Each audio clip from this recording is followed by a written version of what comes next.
I know these times won't last, even though they've been tough. Just let them know my people been had enough.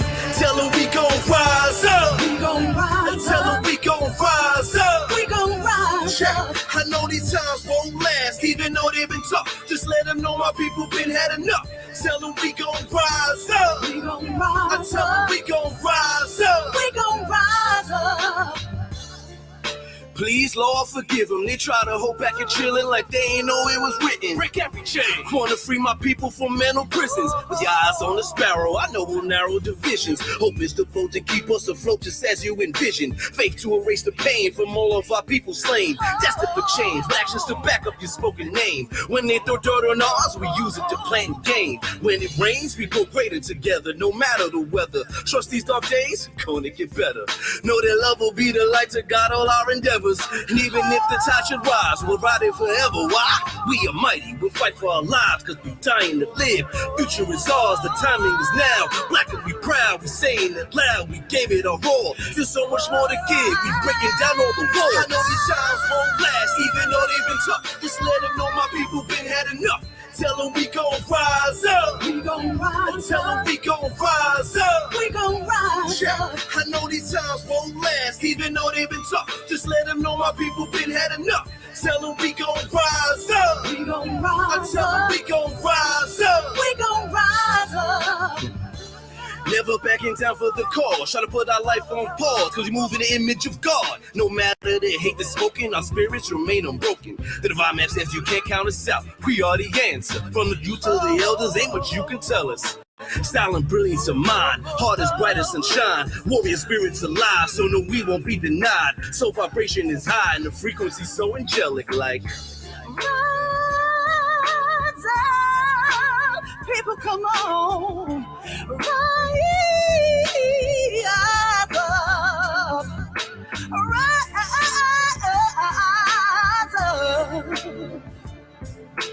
Rise up. I know these times won't last, even though they've been tough. Just let them know my people been had enough.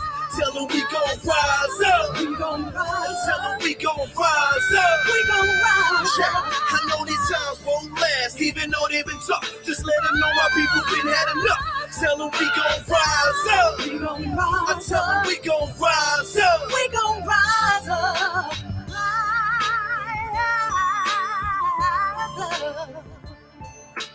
Rise up. Yeah.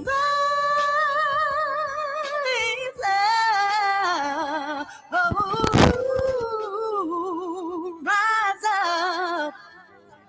Rise up, family. Rise up, rise up.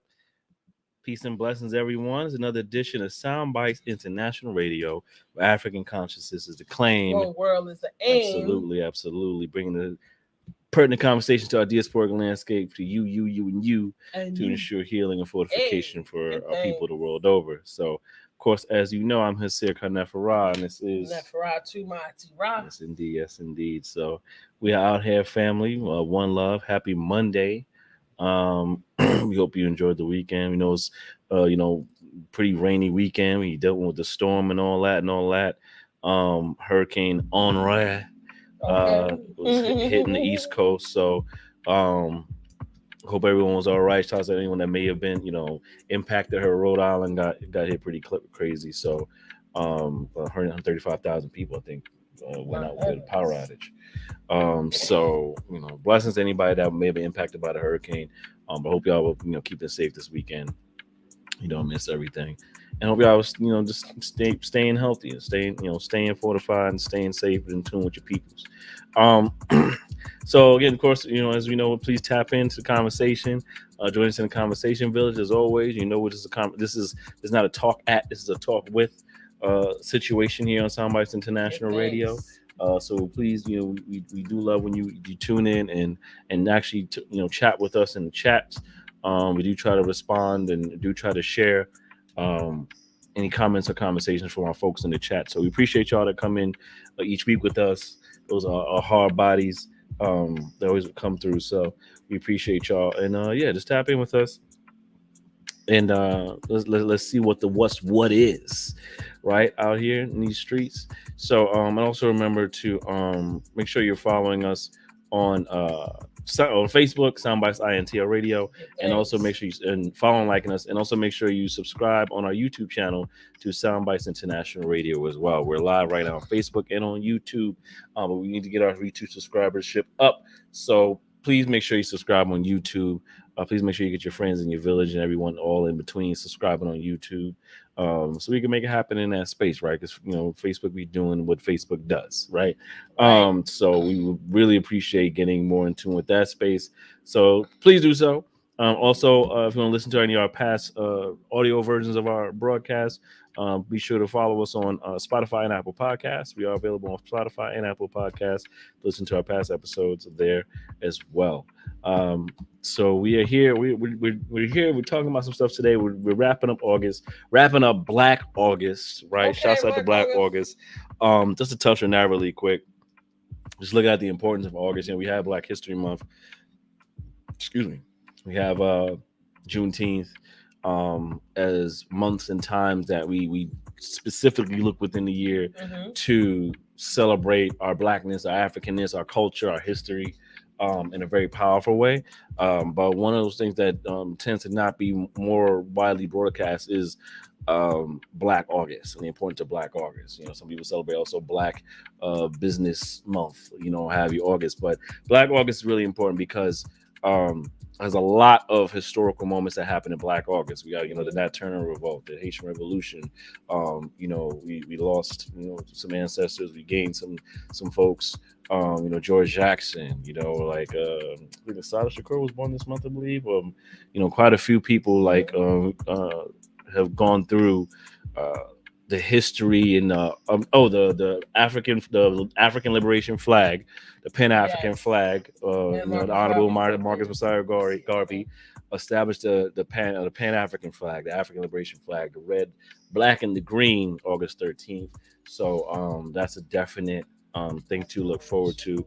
But there's really a lot that has taken place within August that we need to be in tune with. So Black August is an important month. Please get in tune with that. And check out more of the historical moments and times and dates. Almost every day is something that has taken place within our history during the time of August. So please make sure y'all get in tune with that and what that means to us in our history, right? So that's something just as important to celebrate. Because we also have June, which is Black Music Month, right? And a lot of music comes from African culture and Blackness and Black culture and things of that nature. So there's a lot of places within these annual times for us to really be in celebration. So I just wanted to touch on that really quick and reflect on that as we wrap up Black August and look towards the rest of the fall season, stepping into September, right? So shouts out to our folks. Shouts out to our Leos and Virgos out there, African folks doing their thing this month. On the birthday tip and on that energy tip. So, and you also got brother, the good doctor. Oh, Dr. Umar Johnson, yeah, absolutely. Starting next month, but his birthday is also in the month of August. Absolutely, his birthday, his born day just passed the 21st. Shout out to brother Dr. Umar, always been doing his thing. Shout out, you got the FTMG Academy on and popping, got his equipment that he needed. Which is a beautiful thing. Well, you got the Havoc machine. The HVAC machine, yeah. Which that was one of the things that he was saying that was important. So, and we want to really shout out that brother. We know he goes through the ringer on social media with folks. There's a lot of us. I think it's important to touch on this too. Is really like, how are we in our conversation with leaders or those that proclaim themselves leaders or what have you, or leaders of movements and within our liberation movement, because this is an ongoing movement because it's not done, right? We're still on a quest, on a journey, on a fight for liberation as African people every day, every single day, right? There's a lot more of us that are more staunch in the fight than a good amount of us. Right. It's actually a very heavy-sided scale and how that operates, but nevertheless there are those that march on and push on, like the good brother Dr. Umar was one of them in his own right, and like understanding and we understand in how we operate and do what we can with what we have available to us. That meaning resources, that meaning knowledge, that meaning support systems, right? To do what we feel needs to be done, right? And Because if it's gonna get done, it's gonna be done. It's gonna be you. Don't be And if it's only and if you're it's gonna save African people. right, you're gonna save African people. Exactly. Right. So you gotta do what you gotta do. You're gonna save African people. And nobody's coming. And impart what you need to impart on the folks, however, by any means. And realize a lot of our people are undergoing a lot of mental side, undergoing a lot of the social conditioning of white-centered consciousness, because we don't want to uplift supremacy in the face of whiteness, right? That's because right, everything they're doing is not yeah, exactly. There's nothing supreme about what whiteness is doing within the space and within our history. So a lot of us have undertaken that mind and that conditioning, and giving a lot of, especially the newer generation, meaning like Gen X, millennials, and like in the Gen Z, are essentially within products of what this system has created. So anyone peeling back the layers is going to have to peel back pretty deep to get rid of that particular white-centered consciousness and mental side that's taking place, because you're born into that system only knowing that, right? Versus being someone born in the outside of that, right? And a lot of our ancestors and elders are born outside of that. Or ancestors really, because a lot of them have gone on, right? If they're not, unless they're like 150 out there, we don't know. Because be clear, we're only 150 something years outside of slavery. Just 157 years outside of slavery. Yeah. For those that will need to keep the mental marker as if slavery was 8,000 years ago, and it's not. That was 5 minutes ago. And the quick interjection, it was interesting. Somebody made a post about Picasso saying that he died in 1973, and he was like, "Yo, the way it was painted in my mind, I thought he was lived in the 1500s." Right. So that's the idea around how history is painted for us. Okay. Especially when it comes to slavery, especially when you got things like when you see images of MLK and Malcolm X, and everything's black and white. And black and white color was introduced around like 1920s, like 1930. So like it wasn't necessarily that those images had to be in black and white. There's a lot of colorized versions of those images, but the idea of black and white makes you believe in the idea of ancient, the idea that something was so long ago, the idea of something that's so out of your reach in conversation. When your grandmother and great grandmother, or even sometimes your uncle in certain cases, may have lived during that time to have even given a high five to any of those particular leaders, right? Or stood beside, or went to a conference where Kwame Ture was speaking, right? Or saw a Huey Newton or Bobby Seale walking through your neighborhood, right? So all that stuff was not too long ago. We lost Huey Newton in 1989. So all that to say is that our circumstance that we're dealing with now, while it is essentially unfortunate that we're still dealing with these circumstances even 60 years out of the civil rights movement, Jim Crow and like all these things. But nevertheless, we march on, and nevertheless, we are dealing with it. So it is up to us, and it is our due diligence to fight it, and not be complacent with what's taking place. And when you have people like Brother Dr. Umar and thinking in that consciousness, where a lot of people criticize, and a lot of people are like, where's the school? Where's people donate, you scamming people, this and that. And this conversation that a lot of our people tend to have around something like this, you got to think about some key factors. And whether or not this is a thought process, this is something you want to do with critical thinking, right? Is that if you're on a journey to, so to speak, heal African minds, or reshape, recondition, reprogram the mental side and the genetic traumas and things of that nature that we're dealing with, that we've now we've now coped with and turned it into something as just dealing in the matrix and accepting the integration and the rewards and the assimilation that the matrix has kind of forced you into. It's a challenge to be like, I'm going to have X, Y, and people by my side to get along in this work, because not everybody is for us, right? Unfortunately, even all skin folk and kinfolk, right? And that also means if I'm going to do something for the people, knowing that the system is not for the people, I can't expect this system to fund what I need to do. I can't expect the system to exactly support directly what I'm looking to do in a very staunch manner, unless it involves something that Western education and culture and medicine is infusing, or ideology that's infusing in the education that I'm looking to do. Right. So if I'm going to refuse all that, trust and believe, that means I'm not going to get that support. So you're talking about community support, community funding, community donations, community-led support around building something like that.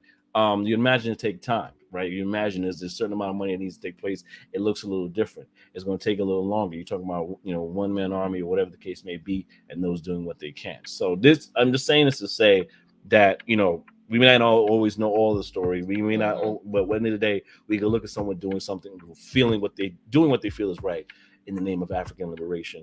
And we applaud Dr. Umar for what he's been working to do. Shouts out to him. Woohoo! And by hook or crook, to that brother. despite the he is definitely going through the criticism, despite the fire and the rain and the eggs and tomatoes, everything that's been thrown out on social media, he stood strong to his vision. And he's working it out, right? He's like, he's got the festival coming September 11th, my born day, which is, a special blessing. So that's coming up, and we got to applaud the steps towards what you're looking to do, because there's a lot of people that say what they're going to do, a lot of people that just don't do it and never do it. It's one thing to say what I'm going to do. It's nothing to complete it, right? So we applaud completion. We applaud taking necessary steps. We applaud progress. We applaud African-centered. African-centered, exactly. We applaud African-centered, unapologetically African. Right, unapologetically, yeah. Right. You have to keep going, and unapologetically, even in the face of other Africans, right? Of other doubting Africans, of other Africans that may not believe in it because of whatever perceptions they have, which are still held within, once again, white-centered consciousness, right? That don't allow you to think outside of what this matrix is created. It won't allow you to think in an African identity, right? Because you've been so programmed into white-centered consciousness, your Gentile mentality around how a society should be shaped, around what succeeding looks like, around what top tier looks like, what standards are, what does it mean to be successful within a certain framework, right? Because a lot of what it means to be successful within this matrix framework doesn't even apply to what the African framework, African life experience. Exactly. So, and we have to keep in mind of that. And there are a lot of people that will battle back against that. A lot of us who will battle back against that, and it's unfortunate, but we carry on, and we get to keep moving. And those that are in the mind to do so, whether you're staunch in the work or you're just getting started and really want to, then you're on the right track. So you got to keep it going. That's just what it is. So just wanted to speak about that, really. But yeah, so just tune in. This is the Soundbytes International Radio, the conversation tape. So we also talk about we wanted to talk about something, and if you can lead the way on it around this idea of keeping that energy strong, right, around how we're responding to these world affairs, right, and namely when we look at and this is something we really try to not even bother with too much, because people have just gone psychotic around it, to be perfectly honest. But just looking at this pandemic and how it's kind of impacted how we move in relation to one another, right? We got this thing. It's like a battle of the vaccinated versus the unvaccinated. It's like a bullying of this. You must take it, or you're too stupid if you take it, or you do this, or you do that, or you da. And this social deconstruction is taking place, and the fear mongering of media, and how there's despite looking at something like the CDC, the FDA, or what have you, as they're saying we should take this, but they're also the things that we can tend to present as something to consider as dangerous, or something to consider as something we should be concerned with, is also presented by them. So really, CDC has left out all on the table all the what they can tell you is good, and a lot of what they can tell you is going wrong, right? Or it can go wrong, right? Or present in the space as this may not be viable, right? And there's both sides have been presented, right? But yet what's taking place is we have a lot of people that tend to pull out what they feel makes sense, what they feel may feed cognitive dissonance around hope, around what it means to survive, around what it means to battle back against this thing, right? And this trust in the system that's continuing to take place, in a system that's actually has a history of destroying, especially Black and brown bodies, whether it's through the healthcare system, whether it's through the law enforcement, the justice system, right? But so many ways, whether it's by, like I said, by law enforcement, or whether it's by shots or vaccinations, or how Black women are treated when they're during pregnancy, or how fast we get treated when we go to the hospital, things like that can be taken in consideration. The FDA can say they just approved the vaccine, right, and can also say that GMO You don't have to say that this product or these produce is GMO food, even if they are. And the idea of pushing that into the space. So, but we can ignore that if we can look at the thing that says this will work for you, this will make you heal in the face of this big monster, this bogeyman that that is COVID. There's a gnat filling my throat. But and this is not to be clear, this is not to say that COVID is not real. We ain't here for that conversation. At the end of the day, it is real. At the end of the day, it's impacting folks. At the end of the day, it's impacting folks, whether it's directly or indirectly, meaning in the hospitals, or how other people are getting care. But it's become the number one conversation, despite the realities of rates of recovery, right? Despite the realities of other mechanisms that can be utilized to boost immune systems and to keep a healthy system. Despite these things existing, but despite alternatives existing, what's being pushed into the space is this is the bogeyman. This is the only way to stop him. This is the silver bullet to the werewolf that is COVID, is these vaccinations. So now it has a lot of folks running in fear, whether they choose to believe it or not. And it becomes this bullying situation. It becomes this division situation. And it becomes that's the only concern is that. And if you're concerned about public health, cool.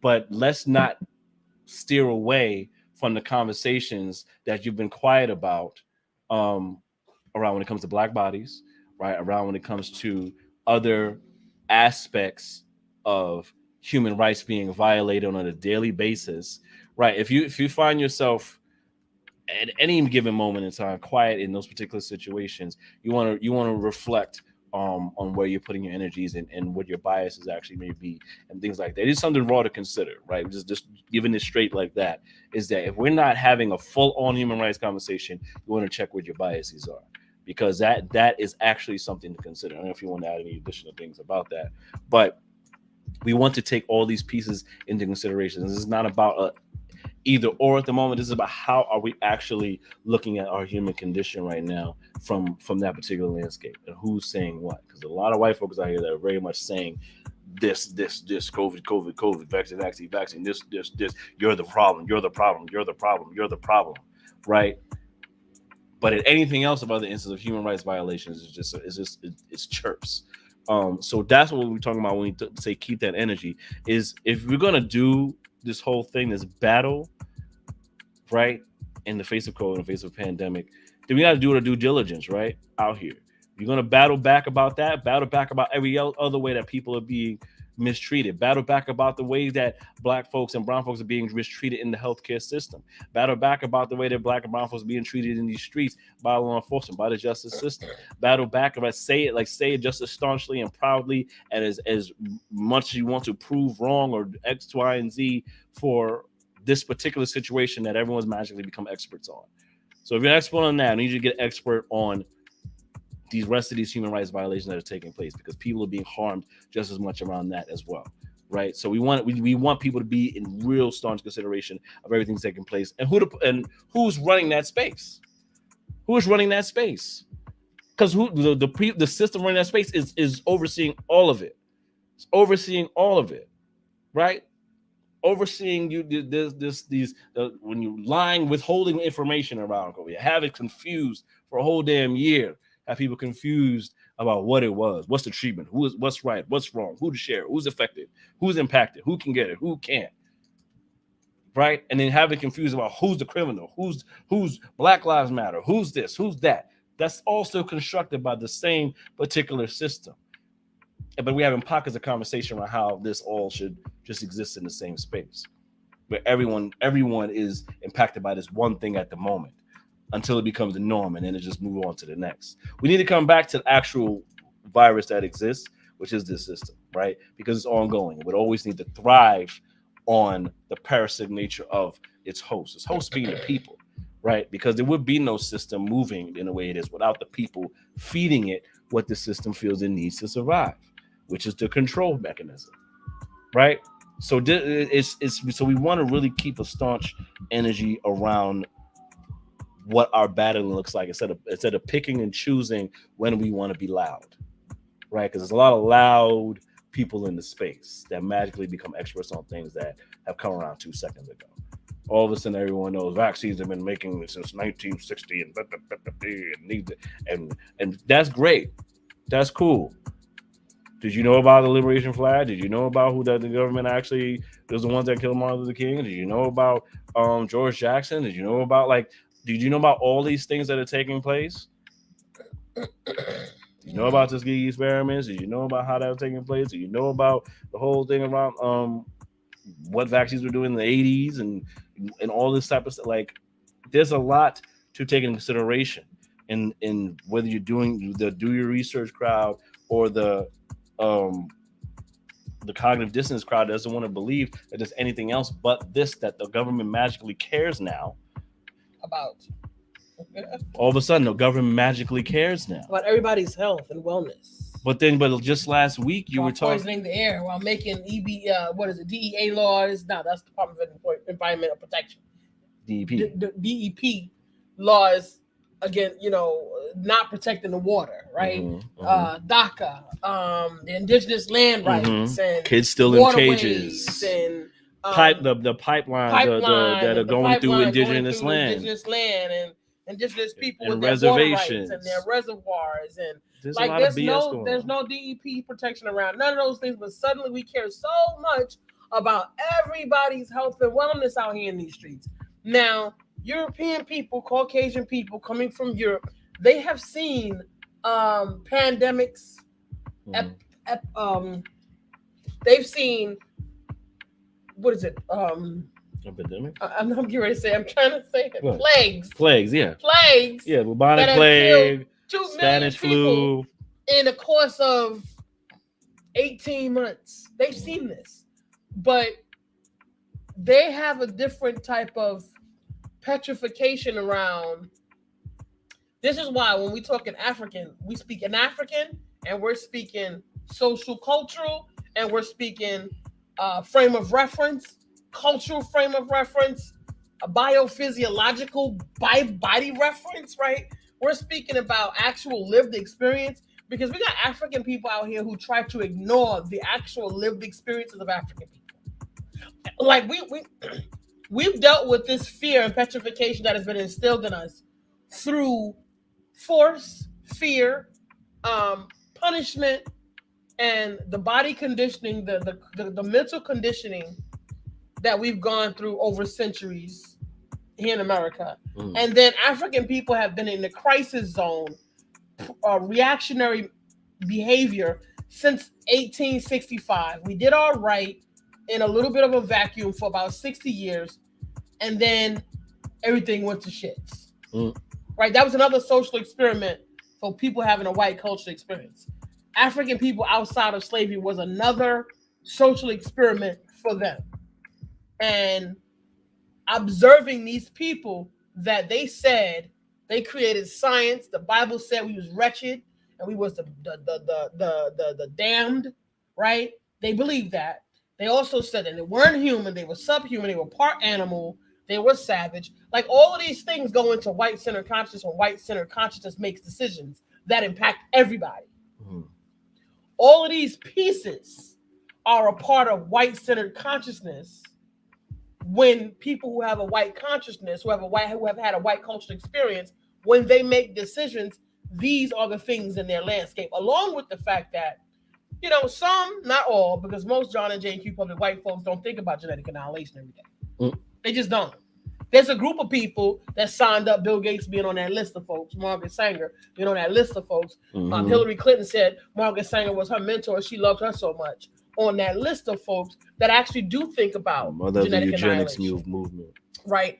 Those are the people who do think about genetic annihilation. Like, everyday Jane and John and JQ public white people, they're more concerned about how they feel, and when they feel uncomfortable, and when they feel targeted by some of the narratives from their history line, they feel a way, which is white fragility. But that's really none of your business, because white people have money to take care of their problems. African people, you got to consider that what's good for people who are having a white culture experience is not good for African people, period. Very rarely do the two meet anywhere in the crossroads. I can look at history. I can look at history unapologetically African and look across history line and look at the times when White-centered consciousness created everything, and everything I see where African people cross that line, it was harmful to them. You can too. I didn't make this up. Don't shoot the messenger. Don't shoot the messenger, because we live in a matrix society that shoots the messenger, right? We made it okay to string folks up to the cross and hang folks and all of that stuff who are speaking the truth. This is what happens in white society, white-centered consciousness. It has historically been the truth. Burning them at the stake because they were gathering flowers from the woods. White people did this to other white people, not African. It's not us. White people did to other white people, hung them, burned them at the stake. Women, they were witches, and they were in this, they were out getting herbs or whatever the case may be. They were burned at the stake. They were said to have been witches. They were trying to push, Roman Catholic was trying to push their agenda back then. So they used a different type of propaganda and fear tactic. The same thing then. The same thing now. It's the same mechanism that we're using then and now. And it's unfortunate that we as a community of people refuse to accept what is good for us because we don't want to be uncomfortable having a legitimate conversation with people about our needs. Because that's basically what it is. There's an ambiguity around saying, something, African people need this stuff. To be healthy, African people need this. African people have been in the pressure cooker. We have not healed. We got outside of that 60-year vacuum, and we've literally been dipping ourselves. And I wrote a quote today, keep that same energy, on the Keep That Same Energy campaign from Soundbytes. Silence in times of moral crisis is betrayal. I have to look at African people on a daily basis. I've been looking in the faces of African people for 25, 30 years, and they are silent in times of moral crisis. I know African people have been in moral crisis we've been endangered. We've been oppressed in the space of moral crisis. Crack didn't just show up in African people's community. People who are having a white cultural experience at the top, because the higher you get, the whiter you get, made decisions that caused crack to come to communities of color. That's moral crisis, right? No. What were you talking about earlier? 1940, what? What were you saying earlier today about, you said someone was Van Gogh? No, Picasso. Picasso died in 1973. Okay, so these things are, see, this is the rebrand of white history. This is a contemporary consciousness of a rebrand, because most of the psychologists, that their theories come from the 18 something. They're not that old. Some of these people died. Bernays, when did Bernays? Edward Bernays, the father of propaganda. When did he pass away? Let me see. When did he die? Recently. 1995. 1995. The father, who is also related to Freud, right? On the family line. On the family line, also the owners of Netflix. On the same family line. See, because the group is very small. The round table is very small. He lived for a long time. The round table, he lived 104 years, almost 100. 1891. He died a couple of months shy of his 104th birthday. This man lived a long time, the father of propaganda. So let me tell you, they know what to eat to live long. They just feed you garbage. This is a moral crisis. And African people are silent during time of moral crisis. African people believe they're skinning and gritting. It is petrification. It's fear. It's legit fear. It is the way you're choosing to interact with your trauma. Mm-hmm. It is the way you are choosing to interact with your trauma. Some people crack jokes when they're in trauma. African people, as a whole community of people in America specifically, suffer from PTSD. Varying degrees. Simply because we watched George Floyd get hung on national TV last year. And this year, they had already created another pressure cooker of bullying, right? Of propaganda, of pushing, of divisiveness. You got people out here saying all kinds of stupidness about being forced to let somebody who would allow police, peace officers, to put their knees on a black man's neck for no reason in handcuffs. I don't care that he went to jail. It's the very fact that he was able to do it. He wasn't in jail then. It's not even about that particular situation. Bless our brother George Floyd and his daughter, Right. who would live without a father. And since all of these system functions, Black families get to be without fathers so frequently because federally traded prisons. We got to get folks in these prisons. Black lives don't really matter to the system. Let's usher them on into the system and make them fill these shelves while we pay out these quarterly dividends, because all of this stuff is connected. You are quiet in times of moral crisis. It's betrayal. It's one African betraying another on a daily basis. You having such a grand old time. It's so good. You getting your party. You dropping it like it's hot every day because this is how you are choosing to interact with your trauma. I'm not raining on nobody's parade. I'm telling you it's game. Yeah. I'm just telling you it's game. See, these young people today, nobody told me. My grandmother didn't tell me. My grandmother told me to go to school and get a good job. That's what she told me. That's what she told me was going to give me freedom. That's what she told me. That's what she told. And a lot of folks' families told them the same thing. Mm-hmm. A lot of African people right now are telling their children the same thing. All you got to do is get a business. All you got to do is go to college. All you got to do is be smart. That's a lie. Get your degrees. That's a lie. Buy some Because you can be smart as you want to do, but you can't be a smart, talented African. You're going to have to betray yourself and soul and your ancestors to make it in this matrix. I am telling you, my life, the social experiment, I tried it. And I'm telling you. So what do African people need? African people need sovereignty. African people need a space where they can be safe, a safe space.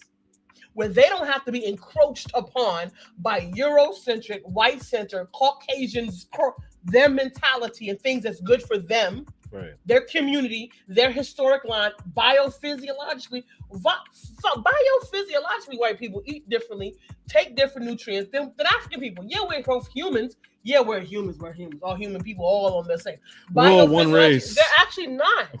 There are some differences in the genetic makeup and the needs of people who are having a white cultural experience and people who are having an African cultural experience. The fact that people who are having a white cultural experience being non-melanated is a huge factor in their particular biophysiological development. Period. Dr. Layla Africa. Find out on your own. Do your own research. Right. Get in touch with the African scholar. Find out what the African who wants your best interest at heart from the door, what they have to say about your well-being. Find out. I find this very interesting to me because I got people who think they have the right to tell me no one has a right to tell an African anything. African people paid their dues time and time again. Everybody walking through here, cake walking, standing all on African folks, but African people just got out of slavery 156 years ago. 156 years ago. Remember, rebranding of whiteness has to do with rebranding white art, culture, language, historical recall. All of these things are rewriting the very timeline of things. No, freaking Van Gogh, Picasso, they weren't that long ago. Edward Bernays died in 95. That was 5 minutes ago. Isaiah was born in 96. That was 26 years ago. 5 minutes ago. So we can have timeline. We're connecting with the timeline, and we're more concerned with how we interact with it, with our emotions and our feelings. And something psychology says that your mind is going to create a safe house to escape from trauma and pain. All they did was give you the ingredients. They gave you some movies, some music, some drugs, some food. They rewrote the cultural experience and relationships now. So it's kind of like, get it how you live, whatever works, however you feel, let it be good, like, maybe not, but I'm checking in, but let's see what's going to pop in. Let's just chill, let's Netflix and chill. Like right, it's all of this, all of that, everything. It's very much, just like even that space is very much about the stimulation. It's very much about physical. It's very carnal and physical, even to move into that particular conversation of just like, how they rebranded even the relationship space, especially for the African. A lot of us you want to talk about, when we talk about this idea of sovereignty and this idea of liberation, It doesn't happen in like some type of vacuum. It doesn't happen in a solitude space, right? You want to go fast, go along. You want to go far, go together. And in that go together is a unified front.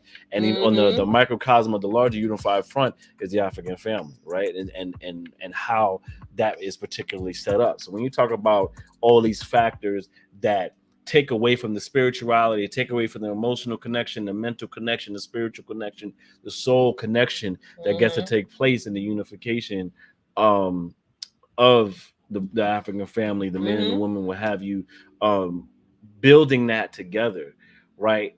Then you're taking away from that being activated. You're taking away from that conversation of liberation being activated. You're taking away from that conversation of unification and unity being activated, organization being activated.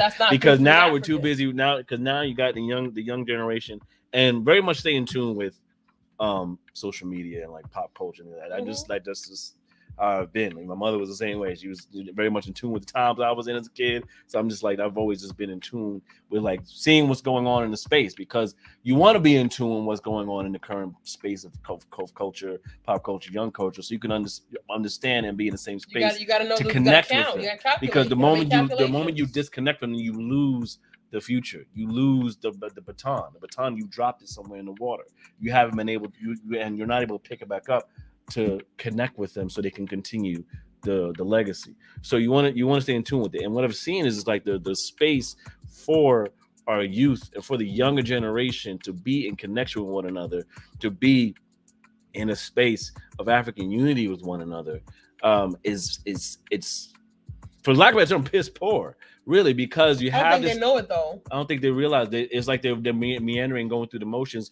Why? Because a lot of they're too young to know the there's that disconnect when the older generation has a different sensibility around what love and unity is. And we can argue that there's some parts of it that may have been due to certain rights that were available and certain types of things where like you have to, certain households had to stay together in a certain type of way because someone had money or this and that, all that type of stuff. But at the end of the day, with the African, there's a unification, there's a bond that's very different from the average household, right? So when you're breaking that today with this idea of radical individualism and get it how you live, and the rise of the fuck boys, the ones that don't activate masculinity, true masculinity. So now the black women have to feel, African women have to feel that they have to activate masculinity in themselves to do what they got to do, get their money, get independent, and then become the big boss, be the king, and all these titles that go along with these ideas of masculinity to supplement the spaces where that ongoing conversation of the independent black woman. I don't need no man. This and that. The imbalance, the taking away of that household, right? So you have these women that are activated in this space, and this archetype that's put as symbolism, this representation that's put out of what the African woman looks like. African woman, meaning the diasporic woman, looks like, especially in U.S. media, by non-African people and by a non-African consciousness. So if that's all you're seeing as a representation, by that conditioning and that repetitious conditioning, you're going to believe that this must be what it is. But never mind where the source is coming from. It's just what it is, right? So that's what a lot of us, especially a lot of the young generation, are getting that cue. So what are you going to do? They're going to act accordingly. Like Dr. DeGroote said, the idea of vacant esteem is like you're operating out of like, this is what society's telling me I am, then I guess that's just how I'm going to act. For the young person, I'm just like, if you're gonna keep telling me I'm thug, you're gonna keep telling me I'm this, and telling me I'm that. Black people are this, African people are this, African people we lazy, we this is that. I'm gonna act, and I guess I'm gonna activate and give you something to fucking be mad about, right? Or give you something to believe in me about. But it's what I mean. It's a backwards conversation that's being taken place. But that's also a form of trauma and acting out of immaturity because there's so many skills and basic communication. When you were in the African village, there was something called the rites of passage. There were people in your space that ensured your growth and that you matured in certain levels through your maturation, because it's important that every person in the village have something to contribute. Yes. Right? People were not just left meandering and lingering about and just, sloth and all of that stuff. No, everyone had a job to do. Everyone was given a task and skill. And there was people that held space for your evolution, your personal development. That has been stunted in this society. African people have only been trying to measure up, one, their humanity and their acceptance in white society. That factor in of itself is disruption to the baseline of development, of healthy development for African people. That factor of having to feel the need to be accepted by someone who is not your master, never was your master. And African people never complied with slavery. They never did. They've always fought. It was never okay for African people to be in chains. They ran, they fought, they was petrified, they did all of that stuff, and they kept that. And that lived with them right after slavery in Reconstruction. And African people wanted their independence. And African people did their own thing. One, because they had to, but two, because they didn't really trust the persons who had kept them in subpar conditions. Right? So now you're in a situation where you feel like that was so long ago. That was 5 minutes ago. It really was. You know, we have Mama Fletcher and two other individuals that were at a recent event this year for the 100th anniversary of the burning of Tulsa, Oklahoma. Yeah. 104 years old she is. They were part of that. She was there. She was a baby. She was a child when this occurred and her home was burnt down. So this wasn't that long ago. Like our relativity to time, and because so many of us either we're moving so slow because we think we got time, or we're moving so fast because we believe that time is going to run out. Like, and all of these things are trauma responses to our conditions. So healthy people do not arrive out of this. It's not a mathematical equation. Even if you look at white folks' psychology, if you look at their science of human behavior, healthy people do not arrive out of this madness. You have to do something to become healthy. You have to do something to work through these hiccups, in these glitches in your personal programming, because they are programming that goes contrary to your own. And this is why I make these posts. We're having this social experiment, these activations, so people can start thinking and people can start putting this work in their lives daily. I'm calling you forward, because silence in a time of moral crisis is betrayal. And African people have to stop betraying each other on a daily basis out of scarcity, fear, and worthlessness. Right. Getting their bag messed we up. have to stop doing this. We're struggling in our social interactions today. And our young people have misinformation because they're being guided now all about how they're feeling. And that's very tragic. I just saw a post recently. Ignorance in today makes you detrimental to everybody else. You know what that is? If you're not one of us, you're one of them. Mm-hmm. Period.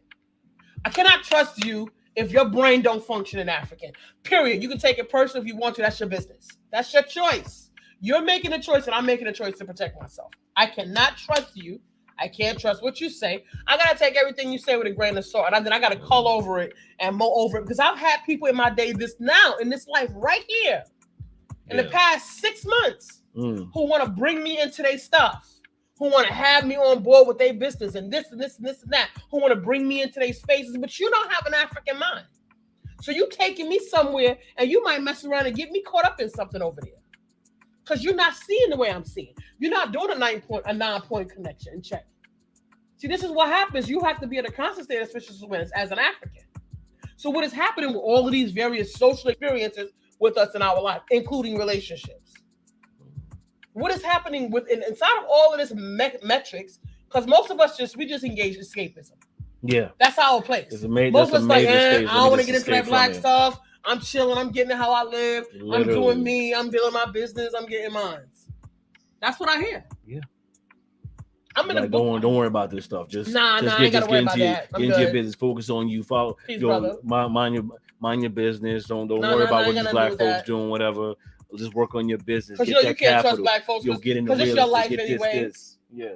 Because we don't trust each other. That's our life. Do you? Because we're not coming together in critical mass to change our environment. At the end of the day, we as African people, because we are silent in time of crisis, we don't trust each other. You look around, you're looking for protection, you're looking for support, you're looking for somebody to have your back, ain't nobody there. And you got to be liked, which means you have to compromise, and you got to be in some space or place. I've had people, they love me like cook food, but because I don't engage in their foolishness, they're not checking for me. Right. That's it. I don't engage in the things that they See you when I engage in. see you. I don't do what they do. I don't engage in the activities that they engage in. So they're not going out their way to put their neck out there for me. But if I was on board with this, or I was on board with that, or if I was barking over here for this, or barking over there for that, or utilizing my skills and talents and skills to cajole and inspire people over here for these people, I could get it laid out for me right now. Just like that. It would take no time. None. But living fully functional animated African out here in these streets, our young people need to know what that is. They need to know that there's a difference. There's a choice. You don't have to go along with that foolishness. You don't have to. We don't have to, and we actually shouldn't, because it actually is not good for us in the short term and is tragically detrimental to us in the long term. Right. We putting ourselves, if we look from where we were, and I have to tell folks, they look at me like I got 15 heads. African people were in the best place in America right after Reconstruction. We have been in a gutter and consistently spiraling downwards since. That's the flat truth. You know why you need the flat truth? You know why I can audit our experience this way? Because you need to know that you need to do something different. Yeah. Period. We're still in the wheel. We're still moving around in the wheel doing the same things. Right? You need to know. We felt complacent with niceties and these things that help continue to perpetuate the assimilation, continue to perpetuate the idea of togetherness without the actual unification, right? Because you look, we talk about it again. We look at integration. Integration was really you being integrated into a white world or to a white mindset. It was never about equity. It was never about equality. It was never about justice. It's never about white folks get this and black folks get this and everyone's getting their thing culturally and everyone's living all good and coexisting. No, it was about black folks actually still getting the bottom of the barrel, but certain black folks can still go into these spaces. You can go into space. You have this money, okay, well then you can't get in. Right? Or you want to go to the school? Okay, sure, you can go to the school. Friends can't come, though. We'll take your money. And we're going to hollow you out once you get here, and you're going to do it our way. Come shop at our stores. Come shop. You can come give us your money that we take to fluctuate through our particular community. And whether it's here on the soil or maybe we got some family in the UK or whatever the case may be, we're holding it in a certain type of way. Yes. Right, we understand that stockpiling, that building that generational wealth, building that particular legacy, that radical activation of nepotism, the family business, right? The whole idea keep it in the family. I was about to say that exactly. That's keep it all in the family. But that's actually nepotism. It was never it's imbalance. It was never a conversation. It was never a conversation for when we got here. Right, for those of us that were enslaved and brought here, right, and through our ancestry, laid the foundation of this. It was never an intention for that equity to take place, for that ever to be a conversation. A lot of this has just been getting by, right? Because the slavery ended, is like, all right, well then go on then. And then the slave owners got the reparations because they lost the slave owner got kickbacks from the federal government because they are reparations labor. They took profit losses. They got kickback just like right now. All these companies, they all getting their paybacks from the economic downturn of 2009. They got the houses. They were out there doing predatory lending to African people. Took back all of that, supposedly laying that foundation. See, when you do the mathematics, you see all these things have been done already. African people, you have done all these things already. What are you doing now that's different? I'm not the kind of person that's going to keep doing the same thing and expecting different results. I'm not crazy. So I want to do something different. And you know what's necessary? Critical mass. If you're not one of us, you're one of them. So if you're not on par, you're not open, you're a detriment to yourself and others. Like escapism is not available. Right? It's not available because when are you going to compromise? You can't be trusted to hold nothing. You can't hold no water. Because you're going to compromise if incentivized properly. You can't be trusted. It is what it is. African people need different things for their healing. And it's not under the permission of people having a white cultural experience because people having a white cultural experience are misinformed about their position on this planet. Right. They don't actually control the lives and the breath of other people. Mind you, I just made a post, keep that same energy. Because you want to talk about 1947, here you want to talk about, walking millions of people into a systematically organized means of cooking people. I'm just saying. So how big can this thing get? Can we right now? They said today. What are the how many people got the shot? Almost 2 billion people on the planet have now been fully got the shots. They said saying. at least in the U.S. they said like 200 million. So No, I'm talking about the planet. 2 billion. Okay. Yeah. 2 billion. Almost Something what? like that. A fourth of us, almost 8 billion people on the planet. An eighth. No, I think it was like 2. No, it was 2 billion for the planet over the world. Okay. There's almost 8 billion people on the planet. Okay. Right. So how many people you got back? Got excuse me, I'm trying not to use the words because I know they pick up on certain things in your in your post. Algorithmic. I put the picture up there, keep the same energy. They even told me because I posted and there's a word on my poster board, not in the narrative, that because that word came up in my picture, they're gonna tag my picture with some information, some true information about why y'all censoring people's stuff.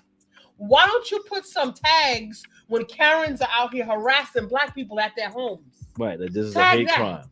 Racism, Tag talking about that. White folks, regular everyday John and Jane Q public having mental breakdowns out in the street, attacking Black people. I speak to people having a white culture experience about this all the time, and they have nothing to say about this.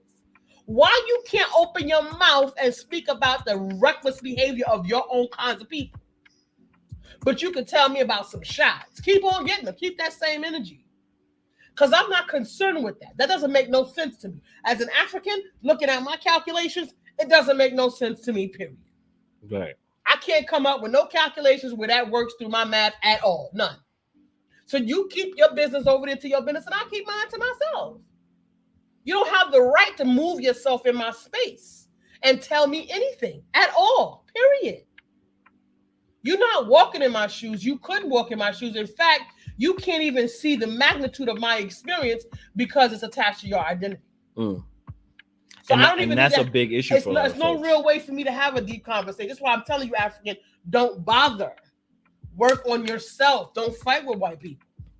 Because John and JQ Public are a part of. They are functionally a part of the problem. They don't know it. That makes them dangerous, right? Because they're mad at you for simple shit because they don't like what you said or they in their feelings. They don't realize this conversation is bigger than them. And the round table would toss their ass overboard in a hot minute, just like they would toss your Black ass over the board in a hot minute. They don't get it. Peace and power. So don't waste your Sister time. Ashley Thompson, peace and power. She said, "Can't say that again. Can't see the magnitude of my experience." Absolutely. They cannot see the magnitude of your experience. And psychology says it is attached to their identity. And the way that trauma and pain works, your mind is going to find a safe space so that you can physically cohabitate in the planet, on the world. All people just be going crazy left, right, front, and center. All of these things are pacifiers. All of these things and ways that we live and these things that keep us busy, those are all pacifiers.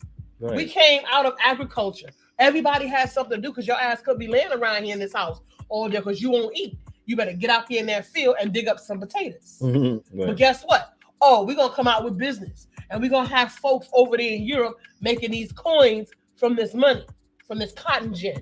We're going to start manufacturing in great numbers hot sauce and ketchup and sheets and all of this stuff. Things that used to be made by hand. So now somebody's hustle because now somebody can patent all of these things. And now people are lazy. People don't have nothing to do with their time. So now what have they used as industry to give the people to keep them occupied? Mind control. Sit in front of the TV. Netflix and shit. Why you think they got $200 million freaking tickets on the Black Panther movie? That's what they spending their money on to keep people who used to be physically busy, mentally busy, and caught up with a whole lot of distractions and drama. We hear Soundbytes. We don't do Wendy Williams types of consciousness. Ugh. We're not going to activate your low function. We're going to call you forward, and you ain't got to like it. Because I don't need broken and disabled and crippled people up around me. We need folks who can stand up straight with strong legs and a strong back. So I got to call you forward. I can't entertain you with that Wendy Williams foolishness, drama type, because some folks do it.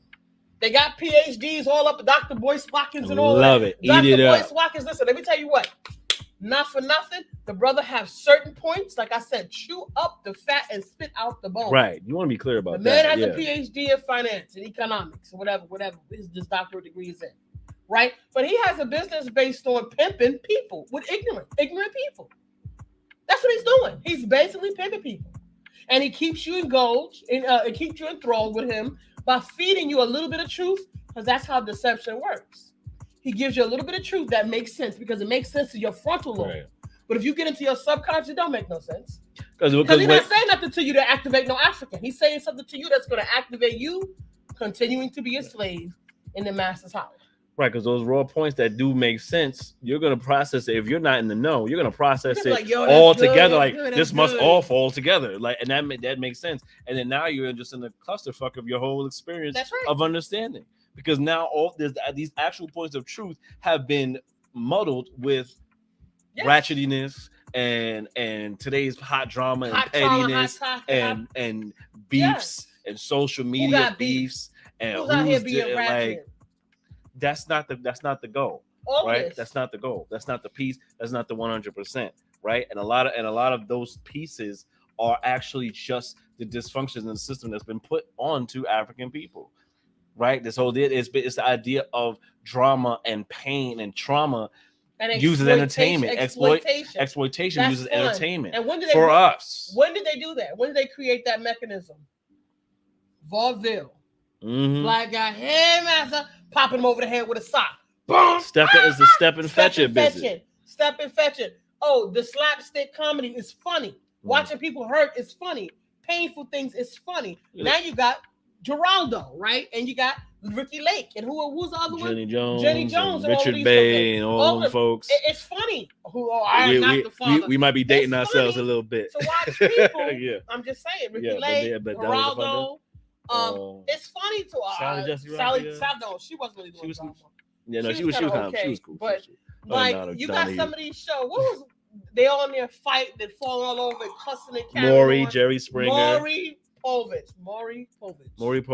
Jerry Springer was the worst though, because Jerry Springer and Robert Downey Jr. was the 11 o'clock. He used to come on at night. The father. Robert Downey. Not Downey Jr. Robert Downey used to come on TV at late night. So we watch drama, we watch pain, and we think that's funny. Mm-hmm. And people are willing to put themselves out there. Excessive pain porn. Look at now, just damn milk crate challenge. Like we can't even talk to each other in basic conversation unless you see somebody with their guts hanging out. Then suddenly you got compassion for them. You can't just have this. But we as African people, we do this to each other. We pretend not to see our journey, because if you see my journey, you got to see your own journey. Mm-hmm. And what you've decided to do with your own journey is you've decided to take escapism as your route out in relationship to your trauma. You don't want to see your trouble. Yeah. So you tape it off on the side. You good. You set yourself up a little bit. You got a little chiseled off on the side over here, and you in good shape. So you don't want to engage in none of that stuff. But you know something? This is all like what I said earlier, because quiet and silence in times of moral crisis is betrayal. And we as African people look at each other too often and find betrayal in each other. Mm-hmm. We are the ones who have to change that, because that's the fundamental practice that is prohibiting unity in our community. We work together, and we only work together temporarily on a project. But to walk together with a plan that is going to create what China did it in 50 years. White people who are having a white cultural experience, who are Jewish, who practice Judaism, they did it in what, 60 years? Right? This is a community effort that moves systemically. Groups of people all on call, on task, on code, doing what they need to do for their group of people. On code, unrestricted, unbothered, on code, handling their business. Not worried about the fact that they have no worthiness in this matrix. African people, their biggest hitch is they're trying to find worthiness in the matrix. Nothing you can do can change your status in America in the minds of black man ain't got no rights. A white man is bound to respect. I'm just saying. We're living in this space right now as an actual perpetuation of reality. These piecemeals and things that people who are having a white cultural experience give, they often say, oh, well, they gave such and such, they gave so-and-so, and that's supposed to be enough for you. That's supposed to be good enough for you. because you should be glad to get a little something out of nothing. I have people in comment sections talking about, oh, you black people always talking about you're oppressed. Mind you, European people who don't like words. I mean, like I said, the brother got a PhD. You know, he learned something from these folks out here. Like I said, he do drop a jewel or two every now and again. Nothing I don't personally know. I have an MBA, so he's not teaching me anything, right? Yeah. But he has the Fly Nubian Queen Network where he's over here pimping these women, and I understand that he wasn't paying his people at one point. That, you know, he don't really forward other Africans. Like if you see me as an African, you know, African people, you have to do certain things in order to get forward in this matrix. Like for myself and Hasir, we coming together. You know what's necessary to get forward, and you know you need to vouch. You know you need to vouch. You know you need a referral. You know you need people to speak on your behalf. You know this. But because people are dealing with their own issues, they never do that. My personal frequency is I am dependent on people keeping their word to me because I have a non-traditional life. So when people don't keep their word to me, I factored in their word into my schematic of my program of what I'm doing next. Especially if we've had a relationship and I've given you, and now it's your turn to give me. And when you don't, that's a problem. But this happens over and over and over. And do you know why it happens over and over again? That particular thing happens over because you cannot continue to go into new relationships informed by old traumas. So we meet new people, we come into new space, and we start fresh. And like I said, my life is a social experiment. It's not if it will happen, it's when it will happen. Yes, we give it an open space and we allow people to be them. Hopefully they'll be different. Rarely they turn out different. Oftentimes they turn out the same. That's not going to change me. I'm going to continue to move and do what I do. You're expected, you're on contract to follow through with your word. And then African people walk off and they don't follow through with their word because we have distrust in our community. So when you're standing there and you know that the vouch is necessary, Boyce Watkins know that these people working for him need something, some leg up so that they can move their lives and careers ahead, but he don't give them that platform, that's a problem. Because who are you being? That's when the oppressed becomes the oppressor. Here go the pedagogy of the oppressed. Right? When the oppressed becomes the oppressor. So you know you got the plug. You did all of this drama stuff and you went all of these places. You built up your network. So don't make somebody come behind you and have to work that hard because it's not necessary.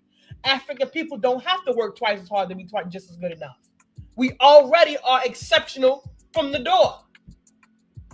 But we do these things to each other. We keep this stuff going on. Yeah, we don't like, I'm not going to say I don't like Watkins. I just, I just don't favor his brand.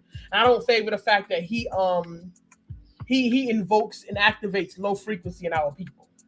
I don't really jive too much with anybody that activates that low frequency. I know why we do, because so many of us have been programmed into that behavior by the matrix.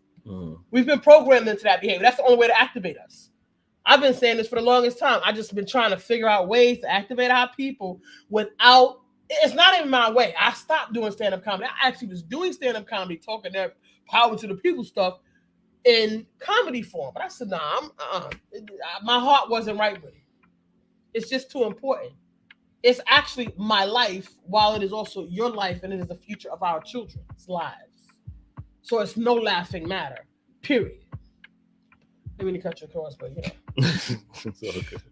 But that's the thing too, is we think about, like, again, we're operating from that matrix mind. So how much are you realizing you're fighting? Are you fighting for a liberation? Or are you fighting to just be the one in control now? Are you fighting to just have a quote unquote power? Exactly. But just in general, himself. He's glad to say that he's a millionaire now. Right. But also just like a lot of black folks, a lot of us want to be grounded on that, on who's pushing this information for the sake of what, right? Is it for the sake of, like, I have your attention. I'm the one that's the top, quote unquote, top brass of the black folk. And now I'm in control, so I can tell you what to do. Did you want to just shift the power, or do you actually want liberation? So, right on. Guys. So, we have to be clear on that, right? Because now, if you're operating out of the matrix, if you're not doing the necessary work, because it takes a lot of peeling back work, it takes a lot of rigorous work to peel back this matrix and peel back that mind, because you're already operating in that mind. Especially if you, like I said, if you're the Gen X or what have you, you're already operating in that particular mind, because that's what you've been born and enculturated into, So that's work to peel it away. That means you have to literally be brand new with yourself and start over, right? Versus like, okay, I've had a certain way, and now you're trying to tell me something, but I can still hold on to that old way. No, we're talking about generations of people now. Talking about generations of people now that have been born into this system, born into this mindset, and trying to break free of it using the tools of that mindset. It doesn't work. You have to literally be staunch in your practice to get rid of all of it and do the work and go through the painstaking work, which means there's gonna be some pain, there's gonna be some trauma to peel back all of that. You have to address it. You have to go through it to get rid of it, right? And get rid of it all. Because otherwise, if you're not doing enough of the work, then you're becoming the oppressor as well. So now you're the oppressor to your people, by right? Default. But the oppression will be there. What I was going to talk about earlier was this, just seeing in comment sections lately, and I'm convinced there's a lot of like the quote unquote liberal white folks that also try to call out other liberal media, which is very weird. In comment sections that wanted to comment on like I think when LeBron became a billionaire and talking, oh, you're doing black folks are talking about oppressed. How are you so oppressed? Look, you got how LeBron can't be oppressed already. He has $1 billion. You know what that actually means? You know what $1 billion is? Yeah, but again, 400 billion. You know what they cannot understand the magnitude of your circumstances. Right. They cannot understand the magnitude of your circumstances. So you have money. What they've done was they've given you piecemeal so that you sell your soul. For those Christian folks, it says, "For those who love his life will lose his life." And it's better. It's easier for a camel to make it through the eye of a needle than it is for a rich man to make it into heaven, because he's too much attached to his stuff. He loves his flesh. He loves his life. You have we said last week, Jay-Z is a billionaire, whatever, but he's a peasant next to Mansa Musa. He's a peasant. Mansa Musa is still the richest human in history. He's still a peasant. And guess what? You have all this money, but you have no control of it. You actually don't control your money. Right. And if you start doing stuff to help black folks, they will end you. You can see that goodbye. Because they keep African people, the Matrix has situated African people where they are the foundation. And everybody, including other African people, you know how many times African people trying to sell me something? You don't even know me. You don't even know if that's something that I need. Do you know anything about me? Because if you knew anything about me, you wouldn't be selling me that junk. Because I don't want that foolishness. I don't buy that. I told you guys a while back, I'm a minimalist. Now I've been one for 20 years. I buy by necessity. I don't buy all of that foolishness. You won't see me doing it. I do a lot of all these other businesses and products and stuff that we have going on, all require money. That's where my excess cash goes. You're not going to see me buying $1,500 Louis V bags out here starting talking about I'm conscious. How you conscious? Walking with the tag, spending $1,500 when you could have gave that $1,500 to 9 different African small businesses that design better quality stuff than that. But you got to walk around with your master's labels. Your mind is still trapped. That's not possible. These are things that are in direct contradiction. They're in direct contradiction. Because they have a lot of unless you're a double charlatans. agent. Unless you're a double agent. If you're a double agent, I still don't want to be bothered with you because I don't know when you're going to flip. When they're going to pay you the right price to flip. That's what I'm saying. There's a lot of charlatans in this movement that's leading the people astray. That'll turn around and like promote wearing Louis bags and buying, shopping, spending the money that they've gained speaking to our African people about Africanness, to buy Louis bags and uphold them like new Jesus. Wearing these Yeezys or whatever the case may be. And listen, and they keep telling you things like, oh, you can have nice things and you can do this. Yeah, I didn't say not have nice things. I just said that 85 to 93% of all communication is nonverbal. So I know what you value. I know where your consciousness is by the things that you do and where you move. What you value is evident in your body, your walk, your talk, and where you spend your money and your time. Not for nothing. African people, I don't care how much money you do have, African folks work hard for their coins out here in this matrix. So if you're willing to spend your coins, the blood of the land, on European designers so you can stunt for who in your own community or around your people while you selling these books, doing whatever, instead of creating purpose in your community to help enlighten your folks so that your people get out, so that you can stop telling your people to go to school and go to college and get a good job. Stop telling that to your people. The Chinese and these Jewish folks that I told you about, They decided to build their communities up. They didn't ask for permission. They didn't wait for regulation. They did their own thing within their own community, and boom, done. You may not be able to do what they did here in America, but there are ways for you to do what they've done elsewhere. How about where you come from? There's people that's keeping up a lot of confusion because they are confused. They're not thinking with the mind of auditor. They're not thinking strategic, and they're not thinking from an African center, which is the mother and father of civilization. They're not thinking. They're hyped. They on hype. They on hype beat. My sister, they be on hype beat. They on hype beat because they know some stuff, because they can say clever things, because they can move the crowd like woo woo, move the crowd. They like that, but is that effective? Is that an effective strategy to heal your people and move your people into a place that way forward in the next, what's coming next for us? Is it? I mean, is it? And what kind of assessment? Because I try to have assessment conversations with folks, and they're agitated. It's an agitation. I'm not criticizing you, and I'm not coming at you saying you doing it wrong. I didn't say that. I asked, well, what about this?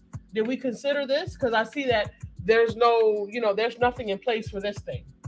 So have we made contingency in place for this? This is how I talk. This is the conversation that I'm having, especially when you're a person who is standing there and you're in a position who has power to lead people. So have we considered this thing? Is this on par? Is there a committee? Is there some space for this? No. What we're doing is we're doing performative stuff. From the biggest African or Black organizations to the smallest not-for-profit, green grassroots mom and pop. There's nothing. It's all performative. So we in trouble, African, and we got work to do. So I'm talking to the people. We talking to the people. Yes. So people can put their action in place and move away from their worthiness conversation. Because you'll never be worthy for the Matrix, so you can give that up. Don't worry. And stop stunting on Black folks. Stop trying to be flyer than the other African.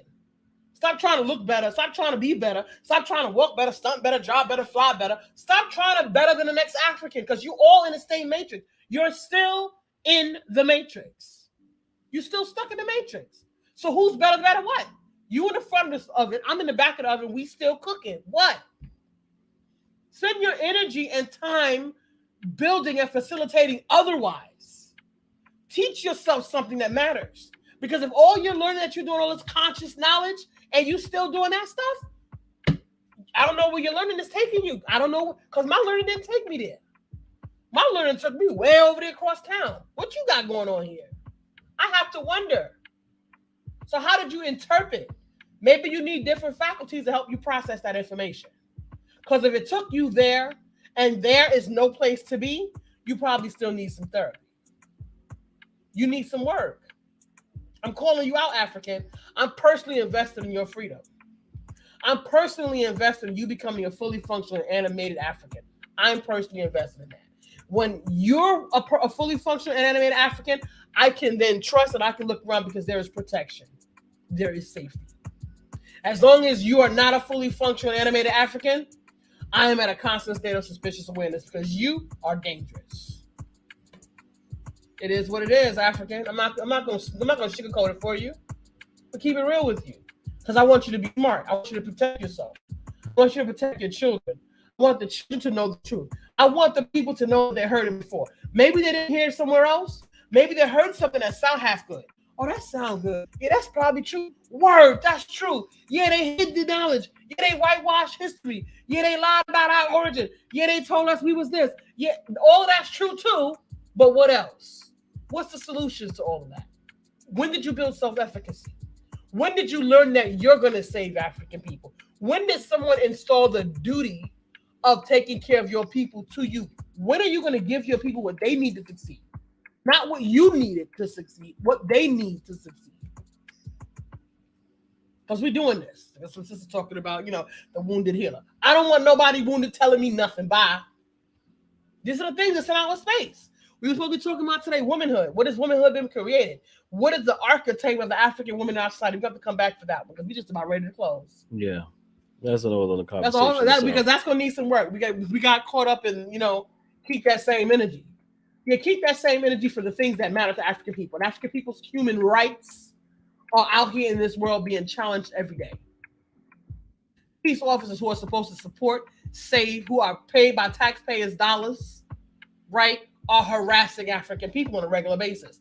John and Jane Q. Public, white guy and white girl, think that they could just walk up and just intrude upon and encroach upon your way of being, your life, just because they feel like it. That is a problem. It actually crazy. That is a problem. Keep that same energy. Stop that foolishness. I can tell you because Becky don't find me. Not finding me. I don't know where Becky be looking out here for the people they be finding, but they don't find me because I'm not the one for the foolishness, period. You holding me against my will, false imprisonment, I'm gonna knock you out because you ain't got no business keeping me from going where I gotta go. I'm not wasting no time having no conversation. I don't want to be videotaped. I'm going to lay your ass out. Period. Work your way out. Work it out, Becky. You had a tough day. I don't know why these African people stomach this foolishness. I'm not encouraging violence, but I'm saying snap out of it, Becky. Because what gives you the right to encroach upon these people? This woman is at her place. If she was living there, I saw the video. She's trying to get into the apartment where she lives. This woman is asking her who she is and what. Excuse me. I got to go in my house. Excuse me, miss. Because what are you doing here? First of all, what you doing in my door? First of all, and the woman didn't even live at the apartment. She was visiting a friend, keeping this woman from going in the building. You know what, Becky? Leave. Let the door close. I have my key. Period. Bye, Becky. Bye. Brother was at his apartment complex. He's going in the building. Here, this woman blocking him from walking through the breezeway between the buildings. This is foolishness. This is everyday foolishness to me. I used to drive a yellow cab when I was in school, and I told you guys about this. And I've had all kinds of white folks in my taxi cab say all kind of crazy things. I have to put them out of my car. Excuse me, you need to get out. Today is not your birthday. Sorry, you had a bad day. Get out my car. Because who you talking to? African. Who these people be talking to? Why you letting these people use whatever tone of voice they want to use to engage you? Why? Because they're going to sing you to jail? Well, you know. Videotape it if you feel like videotaping it, but don't be having these folks handling you. Brother was in the Miss Offenberg's office at the school. He's a maintenance man. She's just talking to this man, berating this man up the wazoo. Why white people not keeping that same energy to stop Miss Offenberg from going off the hinges, talking to this grown African man like he's a child? Why are they not keeping that same energy? Keep that same energy. Get in touch with them. What's his name? What's the 17-year-old? What are you talking about? The 17-year-old. Which one? That was walking with the gun at the protest. Kyle Rittenhouse. What's his problem? Keep that same energy. Check in with Mr. Rittenhouse and his family and find out why this kid had this gun. Across state lines. Across state lines. Ain't nobody throw his butt in jail. He's 17. He's old enough to go to jail and get hit with a felony. Yeah, he is. Police told him to go ahead, gave him a bottle of water, told him to go home and hurry up. The police. Holding an automatic weapon. I'm just saying. Why? See, this is what I'm talking about. So before you come talking to me about some shot, talk to me about that.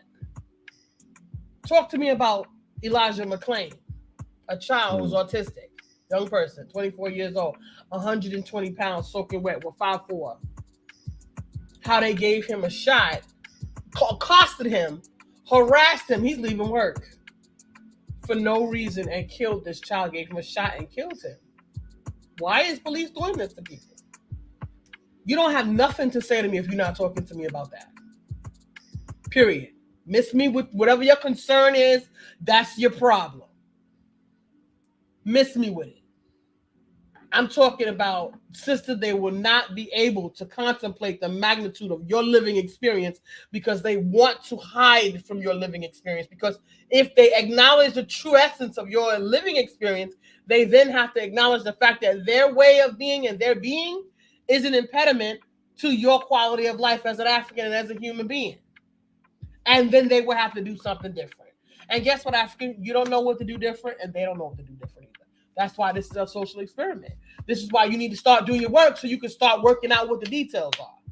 Because really, you don't really know what to do. I mean, especially for those who try to cohabitate. You don't know what to do. It's a living experience. You got to work it out. But guess what? You need to be in your highest possibility. They will adjust. And they can work out whatever they got to work out. That's their business. Let them work it out. Because we got to cohabitate. And I don't feel that it's important for you to be the martyr for somebody else. You shouldn't. African, stop being the martyr.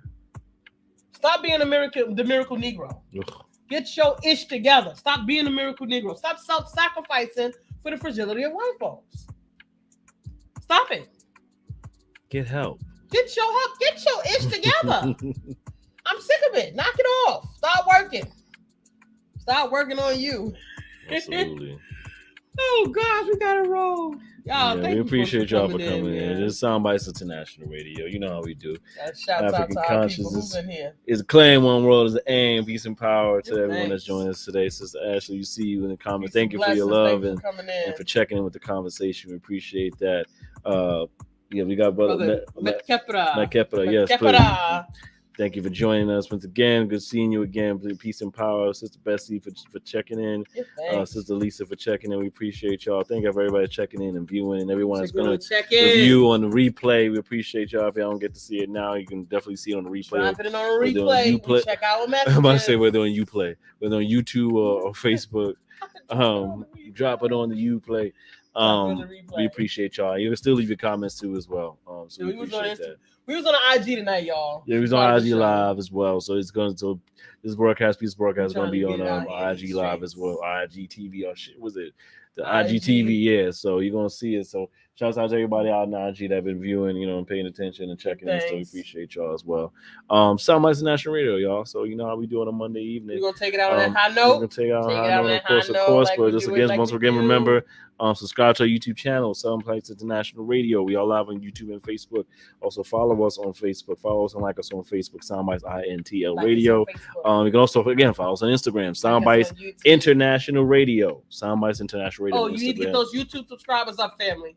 Listen, we ask you guys to give us donations to help support the show, help keep the lights on, like they say. More of the support that's coming to the family. We got African people go to meeting right here, up in here, fortifying your African consciousness and activating you in a special kind of way that's unique to the African people. If we get those YouTube views up, then we can use that to supplement those circumstances. Right, so please help us get the 1,000 humps. So up. I'm just saying, it's all to the good. 1,000 Africans committed to what we got going on YouTube. We know y'all out there. And I know we work hard for our coins, and some of us may or may not have it. But listen, we know your values by where you put your money. It takes a village, so it takes a village, family. We appreciate, and we also appreciate. All amounts. We do have $5, we do have $300, $10. We appreciate it. We do have the donation option. You can contribute on our website. Family. This is soundbytes.com, or on our Cash App at $Soundbytes Radio. But as to what Nefra was alluding to. We can supplement that. You ain't got the dollars to put in. Just let's help us get subscribers up so then let YouTube take care of the rest. Let's do it. So 1,000 Africans strong at least. We funnel them folks to coin, but see, we could build a network. I was trying to tell y'all before. We could build a network.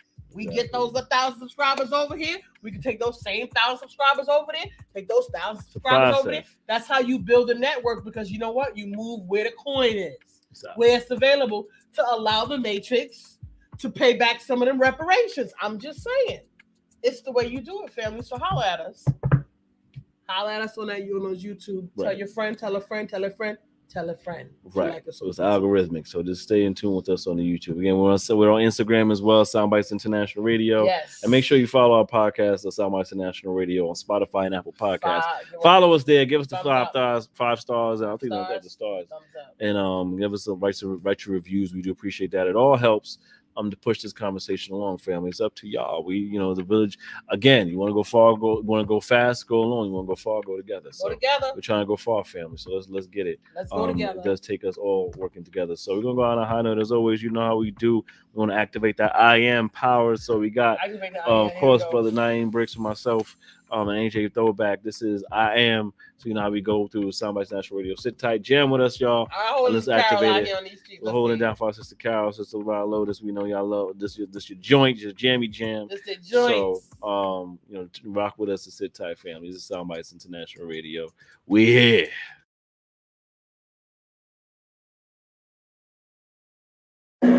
I walk the face of the earth with a boldness which makes people ask who sent you. I tell them I am. They tell me that's a cute affirmation, but it's not an answer. I reply, listen again. My affirmation is your answer. This is the power of I am. This is the greatness of I am. Look at the strength that I have. None of the truth can deny that. Hear the proof in the hi-hat. Eternal reflection, I digress. I love me more, never love less. I love me more, never love less. Turn $1,000,000 dreams, yeah, how I manifest it. Look deep inside, yeah, you be the blessing. $1,000,000 dreams, yeah, how I manifest it. Anything I want, yeah, turn up. This is the power of I am.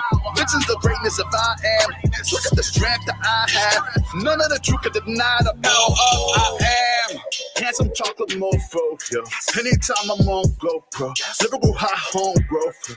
Living spots with a cold so low. Conditions without morale so low. So I pitched it fast, pitch it slow. Till the cows call home, bro. It didn't make sense. I was told as a child I wouldn't be shit. Revenge on my mind, started flipping the script. They fed me lies, started picking that shit. They treated me different, I embraced that shit. You know the ones that be closest to you, to be the family ties. Sacred bonds, seeing plenty murder, dirty service, ludicrous. Cock up with a dirty burn up, but bet I believed in me 1,000%. Bet I achieved what I was sitting here to get, and I couldn't resist. Kill these niggas with their toxicness without a popping pistol, monotonous. Told myself I couldn't rock with this. Hanging with goofies couldn't get rich. True blood suckers couldn't see bliss, couldn't see shit. Cold face, nigga, you dead wrong. I ain't regurgitating, percolating, singing the same song. I'm blessed all day long, you lame all day long. Having a form of godliness, but denying the power thereof. Fuck nigga, I am. Some people might say I'm washed. Well, they're absolutely right. I am washed. As in washed, cleansed, and purified of the nonsense they tried to attach to my context. I am resilient. I am more than a survivor. I am a thriver. This is the power of I am. This is the greatness of I am. Look at the strength that I have. None of the truth can deny that. Hear the proof in the hi-hat. Eternal reflection, I digress. I love me more, never love less. I love me more, never love less. Turn $1,000,000 dreams, yeah, how I manifest it. Look deep inside, yeah, you be the blessing. $1,000,000 dreams, yeah, how I manifest it. Anything I want, yeah, turn up. This is the power of I am. This is the greatness of I am. Look at the strength that I have. None of the truth can deny the power of I am. That shit's a grind. I'm totally surprised that I ain't lost my mind. Had to take setbacks and learn to with setbacks that those I gave jetpacks that no planes don't fly. Now I'm in no space, so wasting my time. Focus my glow to shift paradigms. My get up and go to keep my folks from dying. So I'm on the road with a goal that's refined. Yeah, riding with a mean vision. Reflected from every angle through a clean prism. Doesn't matter reflecting in technicolor and gray. When I lost my mother, found peace aside my queen, and I leaned in on my brothers. Yeah, my arts was shaping up the grand scheme. I don't wrestle to the mat on my damn demons. In a matter of time, became a champion. Now my everyday mantra to do the damn thing. So my aim to pack out every arena, inspire the future leaders with every line of the levers of gods and unbelievers. Do what they can't conceive us, love what we do and leave us. Brick, they never see us. Woo! God damn, I'm feeling good, motherfuck. What they say, I'm doing what they never would. Yeah. Get a grasp on your life, yeah. Pay many sacrificial prices. Brody, I'm done playing nice, yeah. They're gonna recognize who the nice is. From the north to the southeast, kicking others every lane, share about seats. I'm in line with it, man. You cannot be. Say anything I want, yeah, turn up. Man, I ain't talking in terms of I wish, I want to, or even I will anymore. Only things I proclaim, I do, I have, and I am. I do as my ancestors instruct. I have all I need to affect change, and I am a living magnification of God. This is the power of I am. This is the greatness of I am. Look at the strength that I have. None of the truth can deny that. Hear the proof in the hi-hat. Eternal reflection, I digress. I love me more, never love less. I love me more, never love less. Turn $1,000,000 dreams, yeah, how I manifest it. Look deep inside, yeah, you be the blessing. $1,000,000 dreams, yeah, how I manifest it. Anything I want, yeah, turn up. This is the power of I am. This is the greatness of I am. Look at the strength that I have. None of the truth can deny the power of I am. Sir, you denying that power of I am. You already know how it go. One love, family. Soundbytes International Radio. Join us each Monday at 9 p.m. Eastern Standard Time. One love. Have a great night. Peace and blessings.